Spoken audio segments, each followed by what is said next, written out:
The record begins with a sound. Not an explosion, not a weapon discharge, not the grinding collapse of a hull under pressure.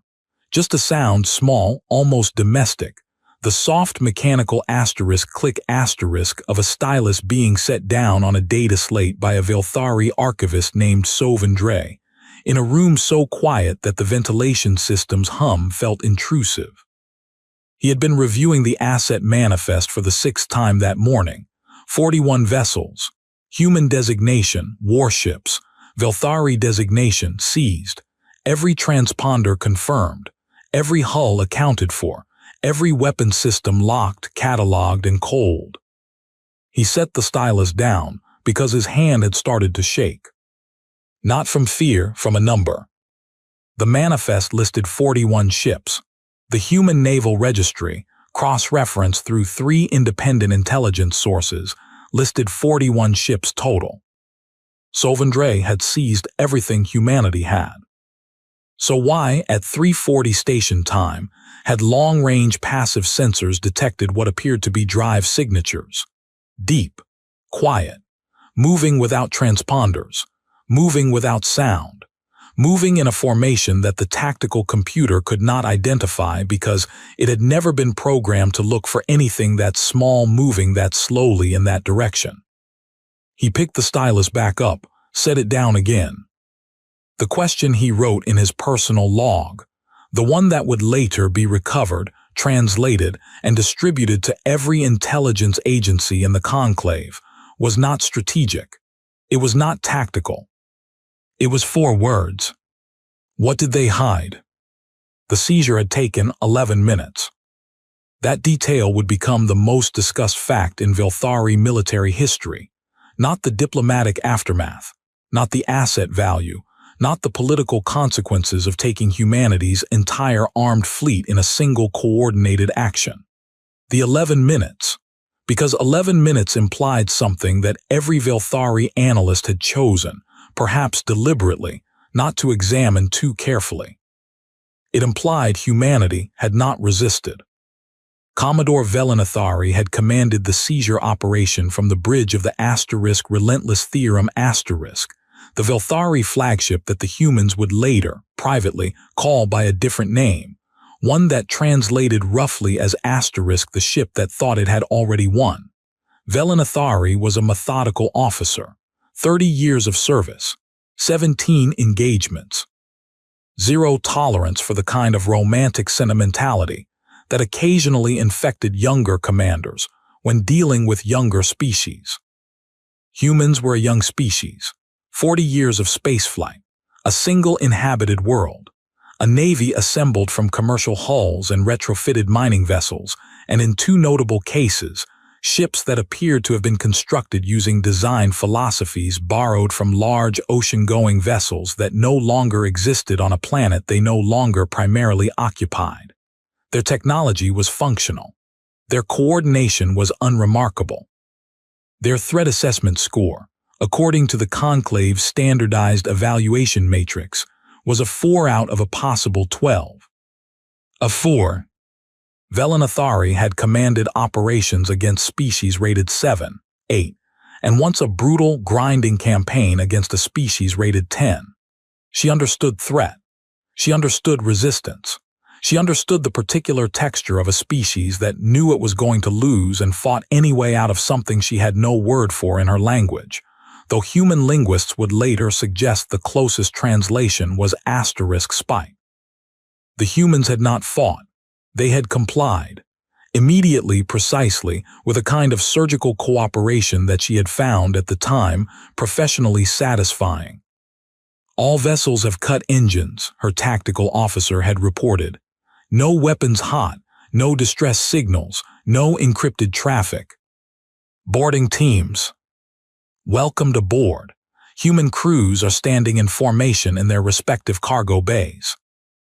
Velinathari had paused at that. Formation. Yes, Commodore, standing in rows, unarmed, silent. She had looked at her second-in-command, a younger officer named Tethoran who had a habit of anthropomorphizing alien behavior that she found professionally irritating and occasionally, privately, useful. What does that mean? She'd asked him, in human terms. Tethorin had considered it. I'm not certain. It could be a surrender posture, or it could be ceremonial. Humans have a number of behaviors that look identical from the outside but mean opposite things depending on context. Which context applies here? He had hesitated. That's the part I'm not certain about. She had moved on. 11 minutes. Complete success. She had filed her report and used the word compliant 4 times in the opening paragraph. She would later cross out every instance of that word, because compliant implied the humans had been given a choice. And that was the first misinterpretation. The human who had organized the surrender was not a military officer. His name was Dara Osai, and his official title was Deputy Coordinator of Interstellar Logistics for the Terran Cooperative Fleet Authority, a position so aggressively bureaucratic in its naming that most Velthari intelligence analysts who encountered it in translated documents assumed it was a clerical role, a paper pusher, a man who counted things and filed reports. He was 43 years old. He had a daughter whose name was Imani, who was 11, who collected pressed flowers in a book she kept under her bed because she was afraid they would get damaged if she left them on her shelf. He kept a photograph of her on his personal data device, not a holograph, not a digital image, but an actual printed photograph, physical, faded slightly at one corner, and he had looked at it for approximately 4 seconds before walking into the communications suite on the * Meridian crossing and accepting the Velthari boarding team's arrival. He had been shaking, not visibly. He had learned years ago to shake on the inside. The Velthari boarding officer was a young functionary named Resvone who had been selected for the assignment specifically because he had cross-cultural diplomacy training and was considered unlikely to escalate unnecessarily. He arrived on the * Meridian crossing with 6 security personnel and a translation device, and a posture that communicated, with remarkable precision across species lines, the particular combination of authority and discomfort that comes from being asked to do something distasteful by someone more powerful than you. You are the ranking authority aboard this vessel, Resvone asked.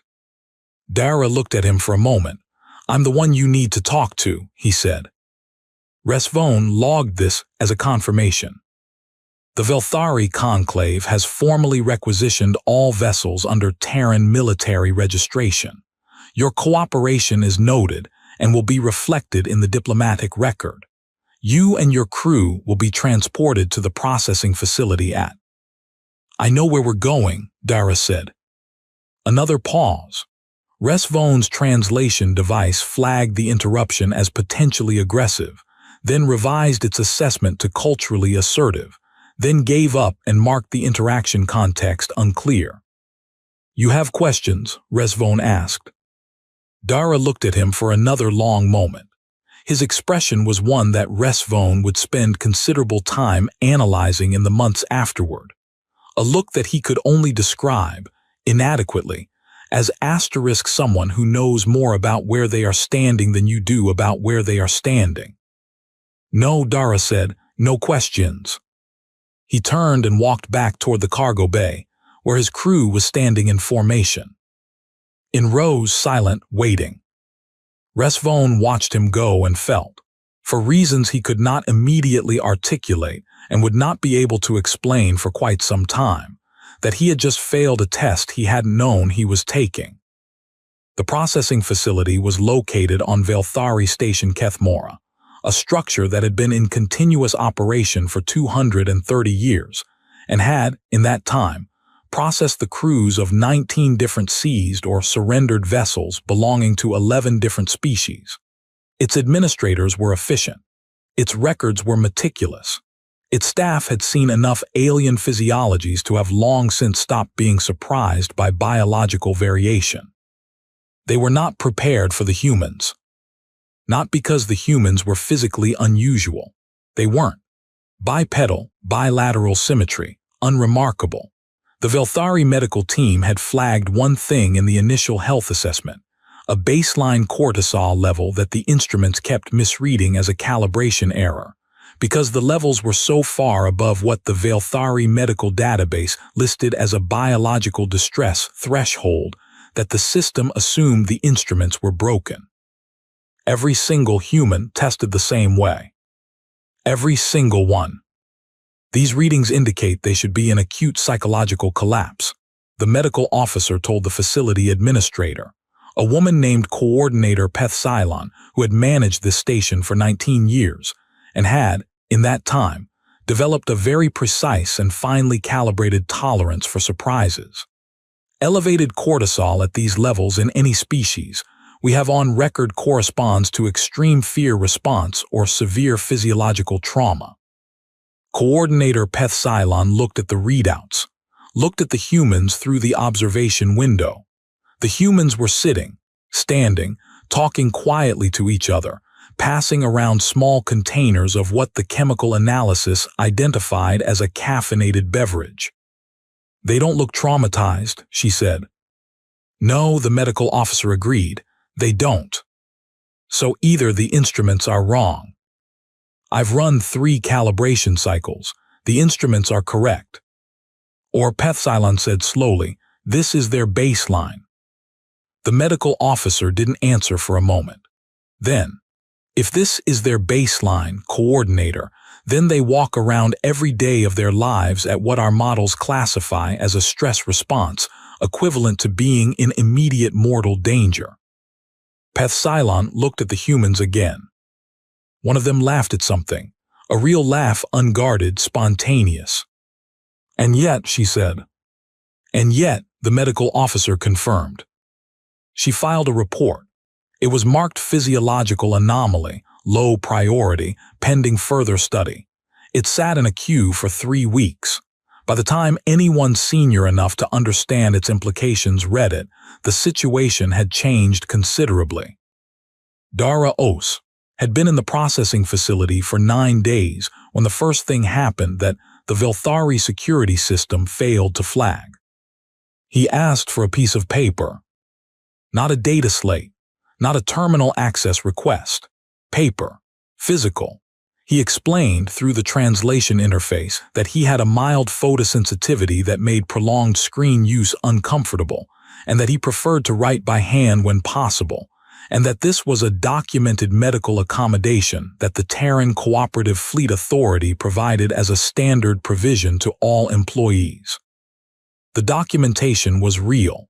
His medical file confirmed it. Pethsilon approved the request without much deliberation.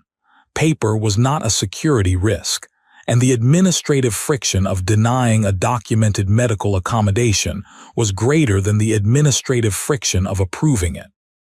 He received a notebook, physical, standard issue, 48 pages. He filled it in 6 days. Then he asked for another. This was also approved. What no one thought to do, because why would you, was to compare the number of words a single human could write by hand per day against the number of pages he was filling. When that comparison was eventually made, the math did not resolve correctly. He was filling pages faster than a human hand should be capable of filling pages, unless the writing was very small, or the information density was extremely high, or both. By then, the notebooks were already gone. He had asked twice to speak with other detained crew members for what he described as morale maintenance purposes, a phrase that the translation system rendered literally and that the security staff had understood as something like a welfare check. Each visit had been supervised. Each visit had appeared on the observation records to be exactly what he said it was: people talking, people maintaining morale. The Velthari didn't have a word for dead drop. They had one now. 22 days after the seizure, Sovendre finally escalated his sensor anomaly report to the level where it reached Commodore Velanathari's desk. She read it twice. "Drive signatures," she said. "Passive only," Sovendre confirmed. He had traveled from his station specifically for this meeting. He was still holding the data slate with the original readings, as if he needed the physical object to make the numbers feel real. No active emissions, no transponder pings, moving at approximately 3% of standard cruise velocity. 3%, Velanathari said. That's almost undetectable, yes. At that speed in that configuration, our active scan systems wouldn't register them as significant. The passive array caught them only because of a calibration update we installed 12 days ago. Without that update, we would never have seen them. How many signatures? Sovindre hesitated, and in that hesitation lived something that Velanathari would later describe as the moment she first felt something that her language also did not have a precise word for, but that human linguists might render as asterisk the specific fear that comes from realizing that the ground you thought was solid has been hollow all along. The count varies, he said. Varies how? The signatures are not constant. They appear. They disappear. They reappear in different positions. Some are almost certainly the same signature moving. The movement patterns are consistent with that interpretation. But some are not. Some appear in locations where no vessel moving at 3% velocity could have traveled from the last known position in the elapsed time. Velanathari set down the data slate. You're saying there may be more than we're detecting. I'm saying the number I can confirm is 117 distinct signatures. I'm saying the number that the pattern analysis suggests could actually be present is, he stopped, significantly higher. She looked at him for a long moment. We seized 41 ships, she said.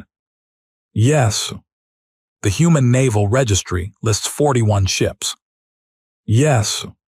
Sovindre, where did they come from? He looked at the data slate, at the numbers, at the formations that the tactical computer couldn't identify because it had never been programmed to look for anything that moved like that quietly in that direction. I don't know, he said. That's what frightens me. The answer, partial, incomplete, and in retrospect far more alarming than the question, was discovered not through intelligence work but through an accident. A junior communications technician on Kethmora Station, named Velpraz, was running a routine frequency sweep when she encountered a transmission she couldn't immediately categorize. It was not on any registered human communication band. It was not encrypted in any format the Velthari systems recognized.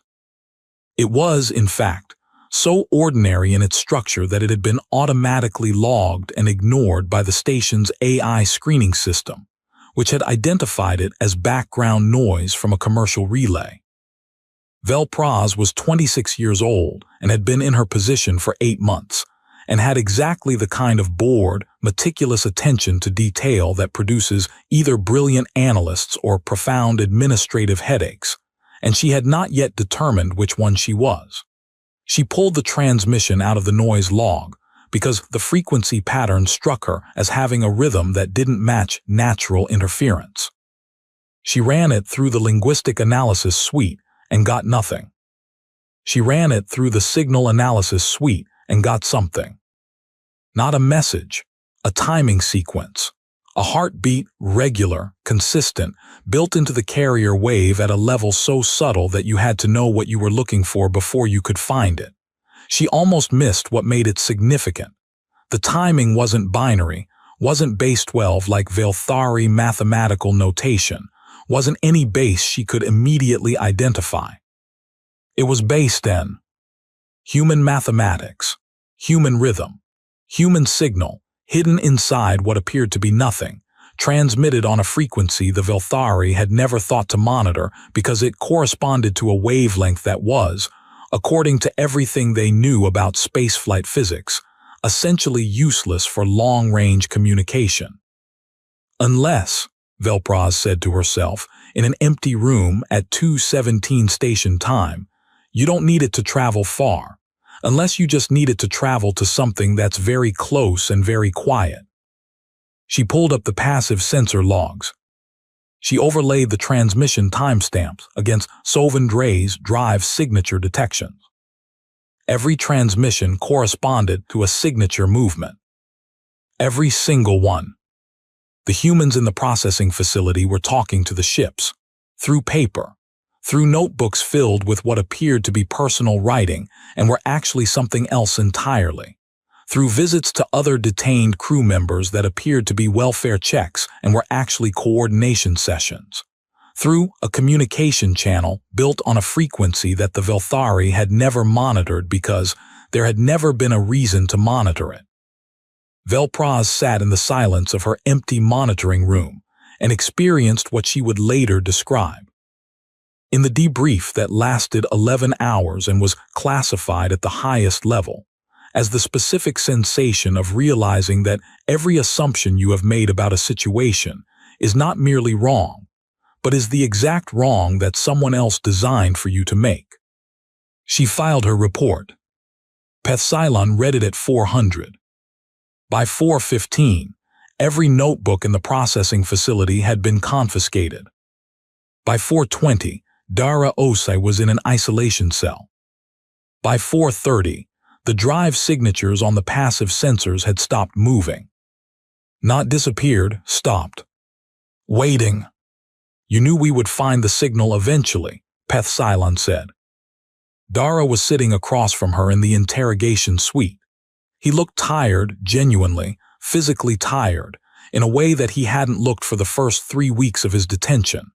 He had a cup of the caffeinated beverage she'd authorized for him, and he was holding it in both hands, not drinking it, just holding it, and she had the impression that the warmth of it was what he needed rather than the contents. I calculated a 93% probability you'd find it before we were ready, he said.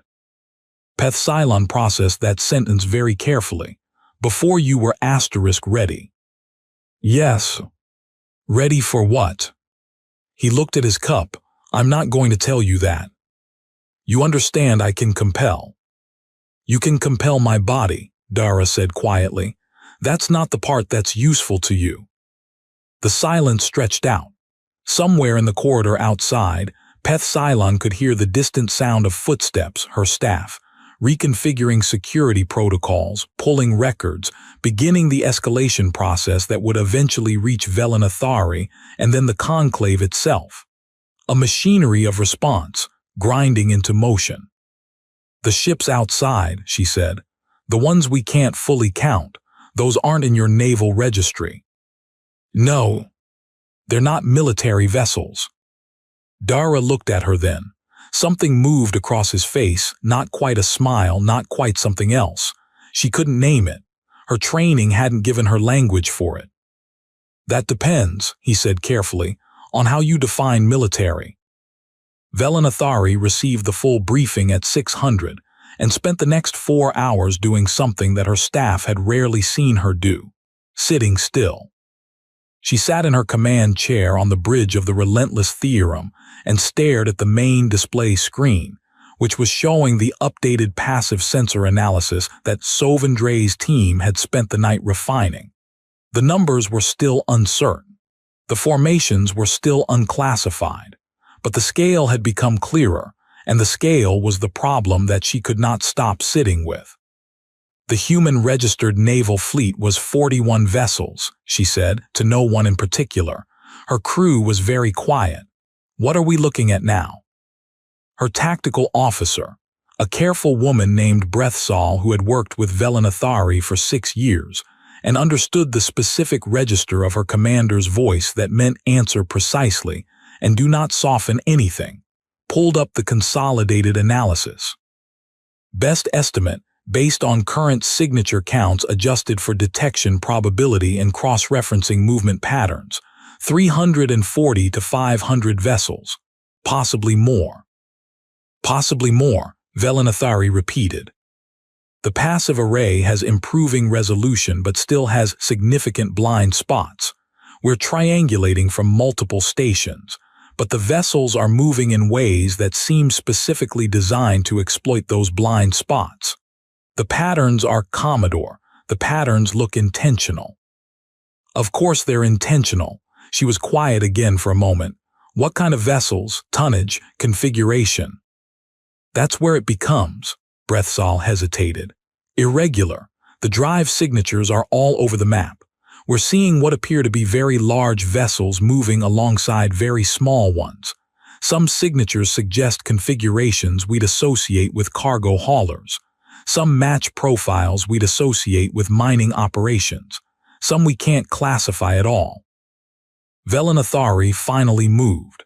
She stood up and walked to the main display and stood in front of it with her hands clasped behind her back and stared at the scattered points of light that represented ships she couldn't name, built by a species she had underestimated by a number she was still trying to calculate.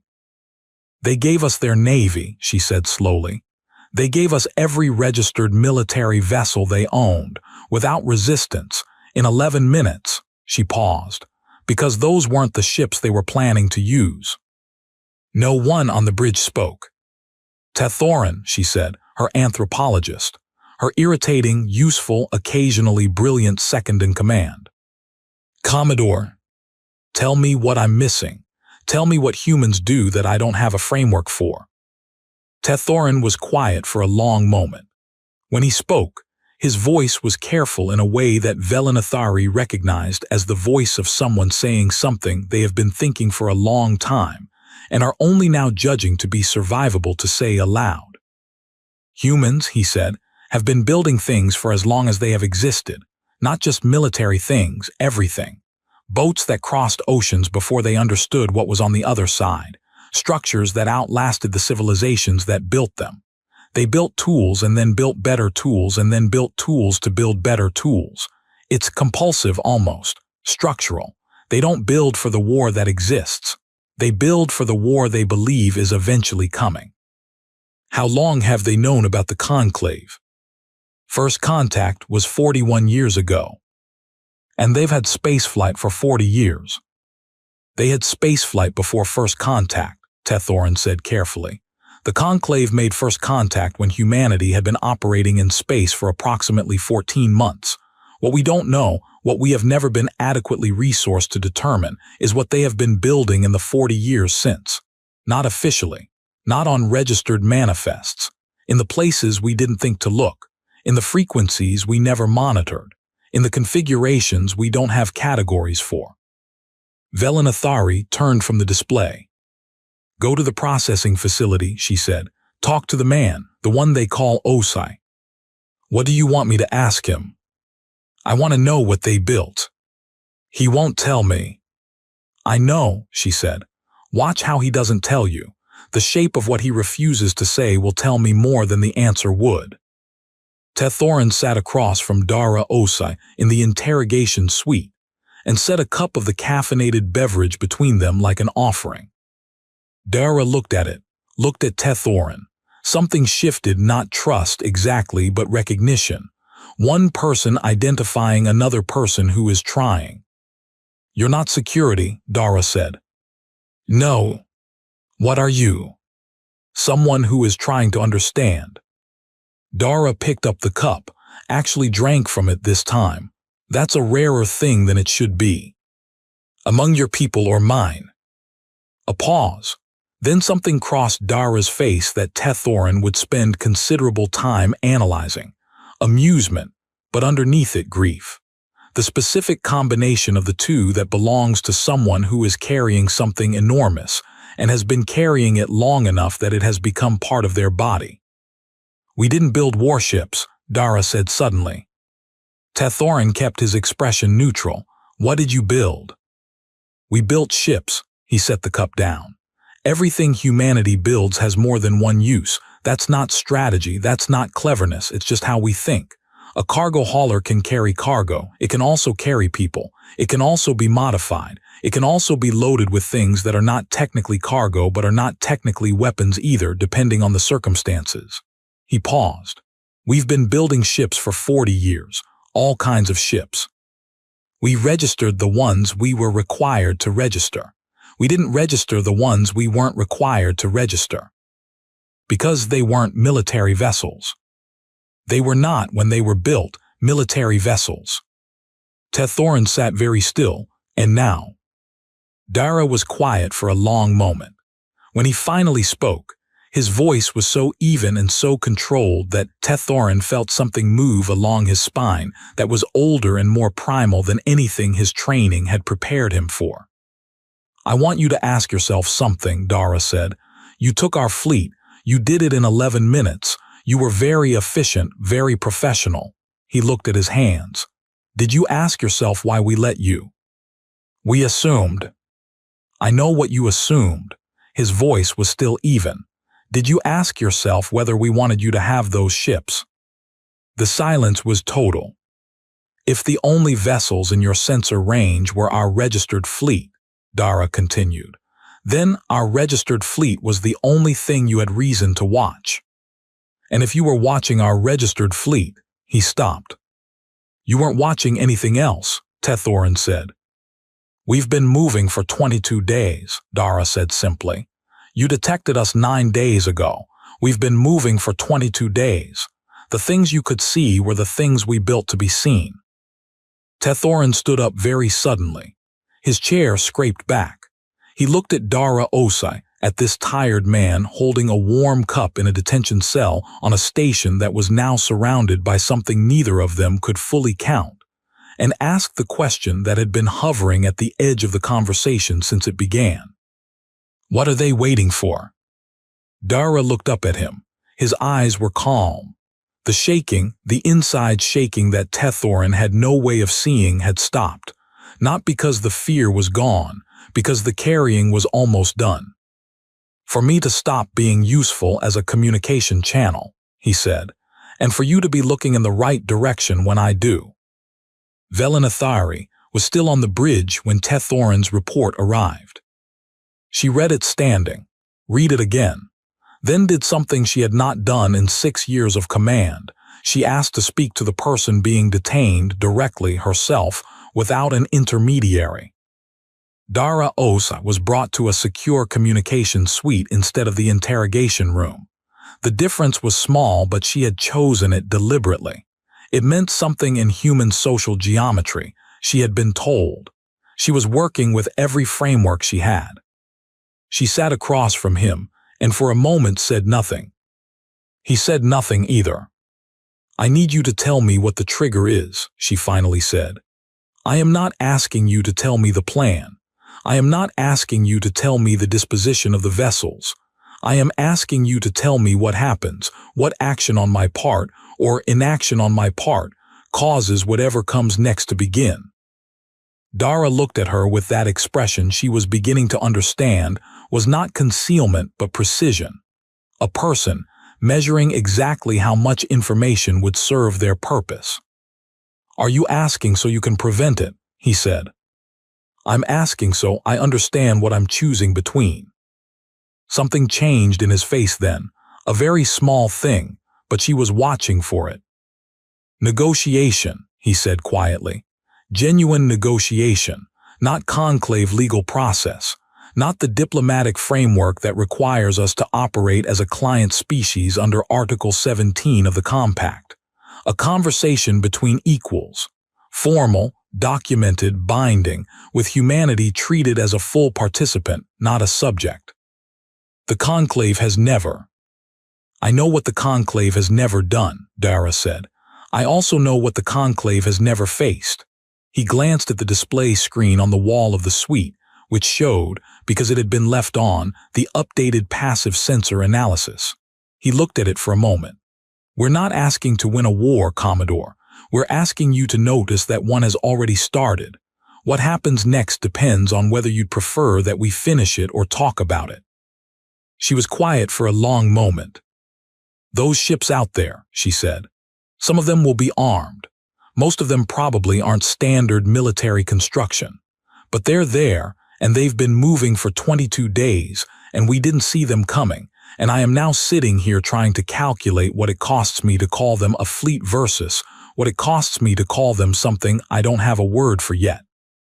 "We call them the reserve," Dara said. "What does that mean?" "It means there are more where those came from." The silence that followed was not the silence of a standoff. It was the silence of a threshold, both of them standing at it, both of them aware of what was on the other side, both of them understanding, with remarkable precision, that the next person to speak was going to change something that could not be unchanged. Velanathari spoke. "I will contact the conclave," she said. "I will not tell them I am recommending negotiation. I will tell them that the tactical situation requires reassessment." She paused. "That will take 48 hours. Dara nodded slowly. "The fleet will stay where it is for 48 hours.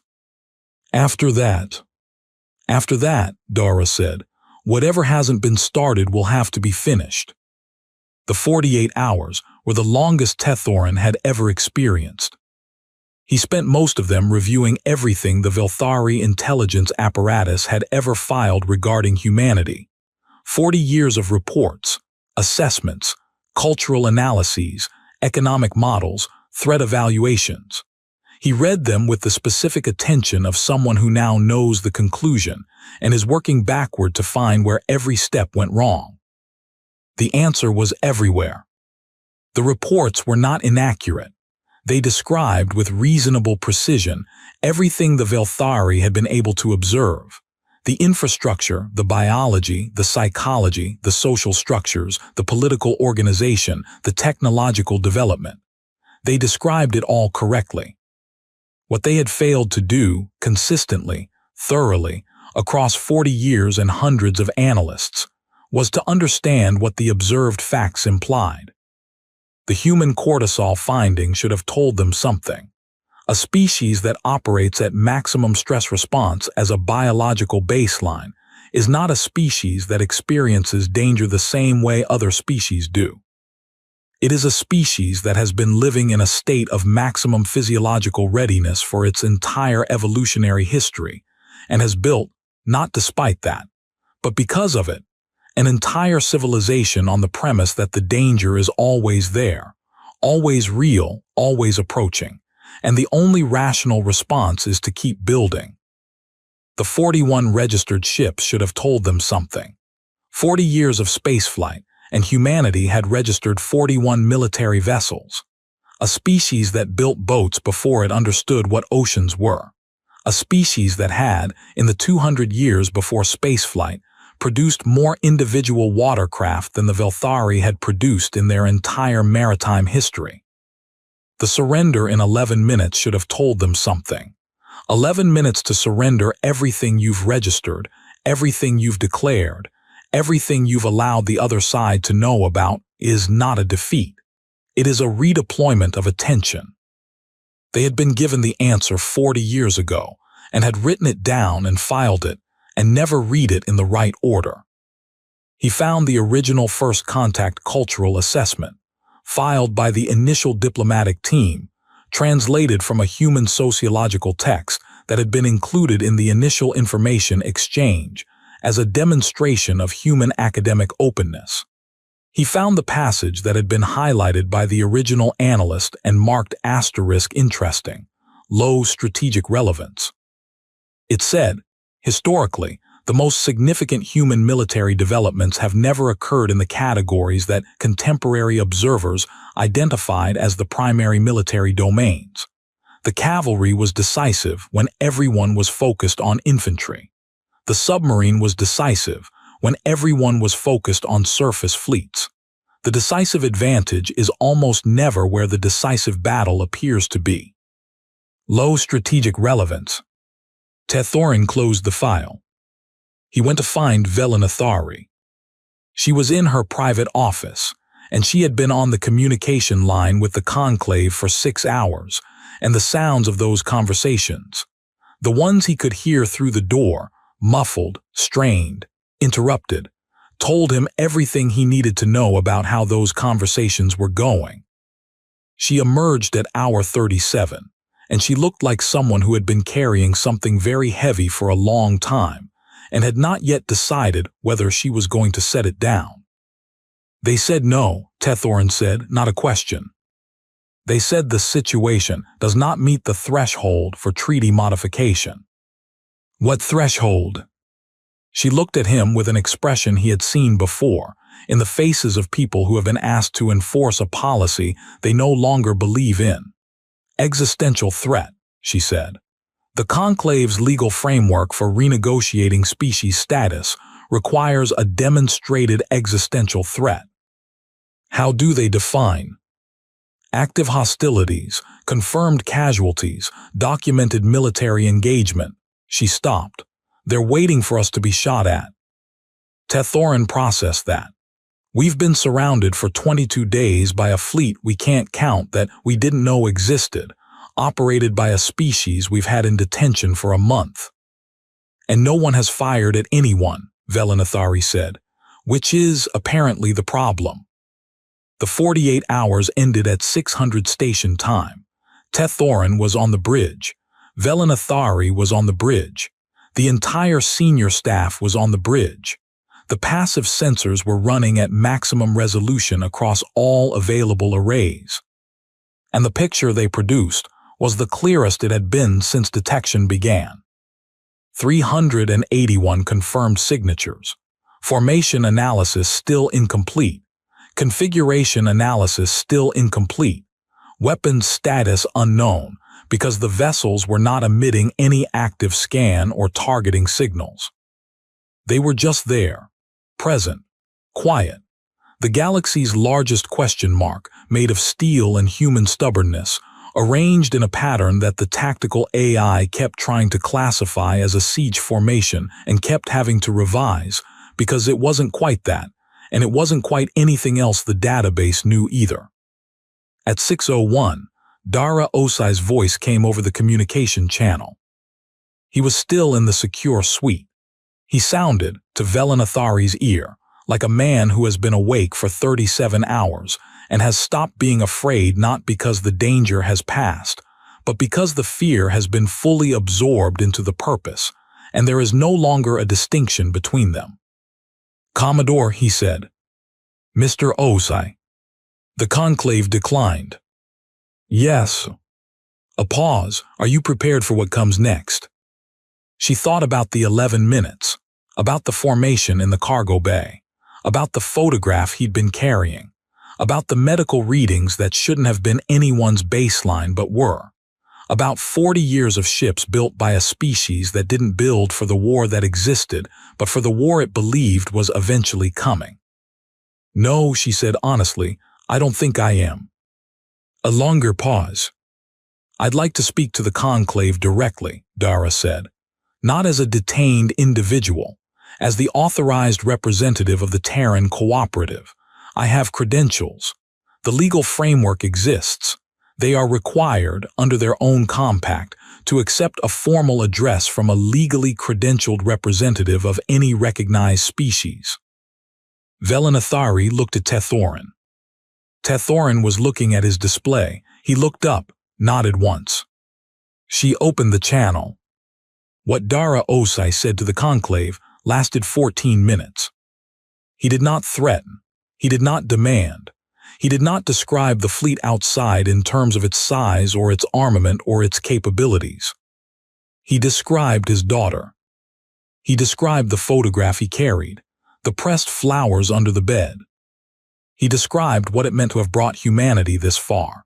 40 years of spaceflight, 40 years of building, 40 years of absorbing the specific knowledge that the galaxy had powerful neighbors who viewed younger species as problems to be managed.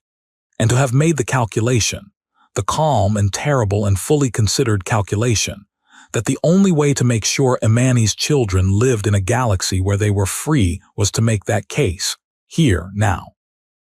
In the only language that had ever actually worked.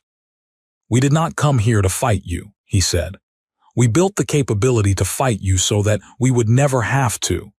There is a distinction, and I am asking you to understand it, because the alternative is a conversation neither of us can win." He paused. "The ships outside your station are not here to attack.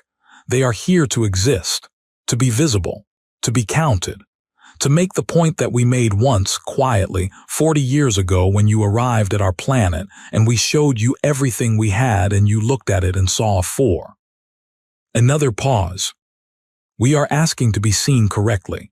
That is all. We are asking for the conversation that should have happened 40 years ago." He stopped. I have a photograph of my daughter. She is 11. She collects flowers. I would like to be alive to see what she collects when she is 20, and I would like the galaxy she grows up in to be one that made the right decision when it had the opportunity."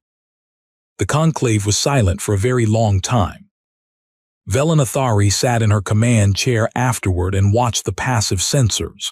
The 381 signatures were still there, still present, still quiet. "What are they waiting for now?" Breathsal asked. "The same thing we are," Velanathari said. The conclave deliberated for 11 hours. 11 hours, the same number of minutes it had taken to seize a fleet that had turned out to be bait, a decoy, a deliberate misdirection designed by a species that had been planning for this moment, since the first time a Velthari diplomat had looked at everything humanity had built and assigned it a number. A 4. The response came at 1740. Velanathari read it, and then she read it again, and then she sat with it for a moment in the specific silence of someone absorbing a shift in the floor they have been standing on their entire life. She opened the communication channel. "Mr. Osai. Commodore. The conclave has agreed to convene a formal status review under Article 42 of the Compact. It will be a full session. Legal representatives, diplomatic staff, the entire framework." She paused.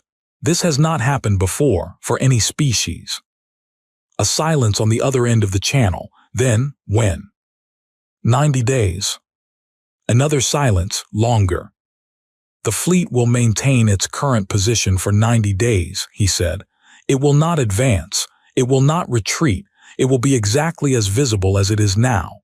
Another pause. "And Commodore." "Yes. There are more where these came from. I want you to know that not as a threat.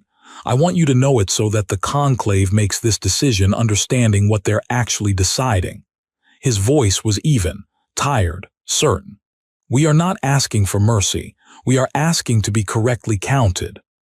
She closed the channel. Tathoran was standing beside her command chair. He had been there for most of the conversation. She didn't look at him. "Correctly counted," she said. "What do you think they number? Actually, all of them." He was quiet for a moment. "I don't think we have the capability to determine that." "Make an estimate." The registered fleet was 41 vessels. What we can currently detect is roughly 10 times that. But if the detection is as incomplete as the pattern analysis suggests, and if they've been building since first contact using a model that prioritizes concealment over registration, he stopped. "I think the question of how many ships humans have is less important than the question of how many humans are on those ships, and behind those ships, and on the planet those ships came from." Velanathari looked at the sensor display, at the 381 lights that represented ships that had been moving for 22 days without being seen. 8 billion, she said quietly. "That's the population figure." "Yes. Every one of them running at a cortisol level that our medical systems classify as acute distress. Every single day. And they look like that." She gestured vaguely at nothing, at the remembered image of the humans in the cargo bay standing in formation, or sitting in the processing facility drinking their caffeinated beverage, or laughing, genuinely laughing, in a detention room on a station they had strategically surrounded without firing a single shot. "We measured them and got a 4, she said. "And the thing I cannot stop thinking about, the thing that I will not be able to stop thinking about, is that the scale we used only goes to 12. Tathoran said nothing, because there was nothing to say. The lights on the sensor display held their positions. 381 quiet points in the dark, neither advancing nor retreating, waiting with the specific patience of a species that has spent its entire existence waiting for the moment when the thing it was building would finally be visible enough to matter. Somewhere in the processing facility, Dara Os held a photograph of a girl who collected flowers, and the warmth coming through the printed paper was not from the image, but from the years it represented, and the years it might yet contain, if the next 90 days went correctly. Somewhere in the dark outside the station, 381 ships waited alongside, however, many more the sensors couldn't find. Cargo haulers and mining vessels, and modified hulls built without registration numbers. Crewed by people who had signed no military oath and carried no military rank, and had simply answered the question that 40 years of being assigned a number had posed. Are you coming? Yes. And beyond those ships, 86 light-years away, a planet turned in its orbit and 8 billion people with elevated cortisol and an evolutionary history built on the premise that the danger was always real and always approaching, continued to build things for a war that, if the next 90 days went correctly, they would never have to fight. They were not the strongest species in the galaxy. They were not the oldest, not the most advanced, not the most diplomatically sophisticated, or the most biologically remarkable, or the most technologically extraordinary. They were the species that had seen the galaxy clearly on the very first day and had quietly begun counting.